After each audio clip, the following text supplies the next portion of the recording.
Good day mga ka-sports natin dyan. Nalalapit na nga ang qualifying match kung saan susubukin ng Next Led Chameleons na makalusot sa defending champion Creamline Cool Smashers. Nasa number 1 sa kasalukuyan ang Creamline Cool Smashers matapos ang preliminaries. Samantalang ang Next Led Chameleons ay nasa pinaka-kolelat na standing.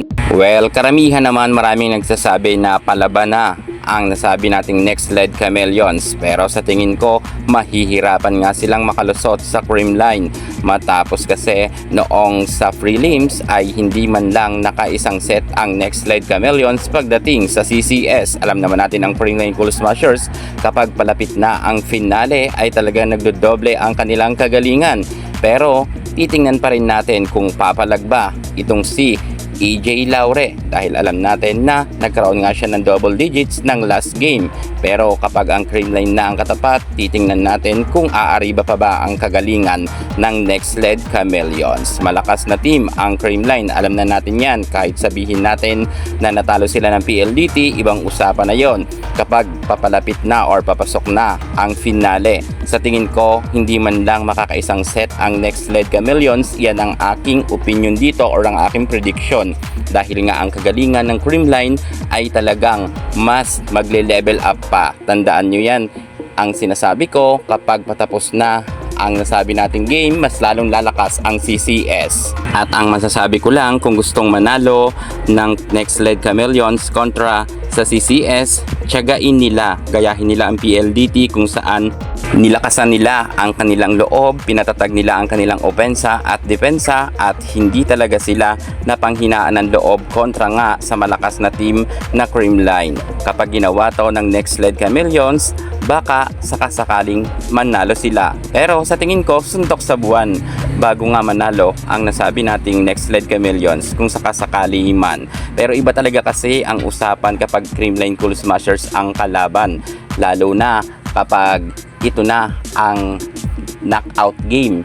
Hindi dito magpapakabog ang Creamline sapagkat alam ng Creamline na ito ang pinaka-importante sa lahat ng mga games, dahil ito nga ang susi para makapasok sa top 6 upang magkaroon ng tsansa na makapasok nga rin sa top 3. Alam naman natin na ang Creamline ay maninigurado na ito at hindi sila basta-basta magpapadaig, lalo na sa nasa pinakamababang standing na Next Led Chameleons. So yan naman mga ka-sports ay aking prediction lamang. Maaari rin naman magbago ang nasabi nating prediction, depende na rin yan sa magiging galawan sa loob ng court ng Creamline at ng Next Led Chameleons. Pero syempre, kung ako yung tatanungin, sure tayo 100% na ang Next Led Chameleons para sa akin ay hindi man lang to makakaporma pagdating sa Creamline Cool Smashers.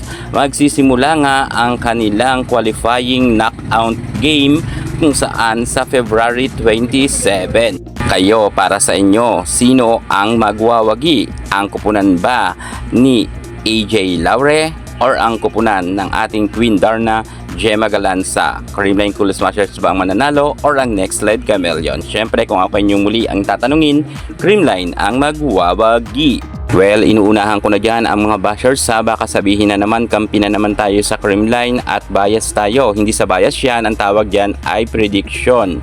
Ibig sabihin ng prediction, meron na nga tayong nabipredict kung sino nga ang magwawagi sa laban nila sa qualifying knockout game. Kaya sa mga bashers dyan, tumahimik kayo dahil Creamline talaga dyan ang magwawagi. Yan muna ang pinaka-latest natin sa mundo ng volleyball. At para hindi ka muli sa lahat ng issue pagdating sa larangan sa volleyball, subscribe na. Thank you so much. God bless.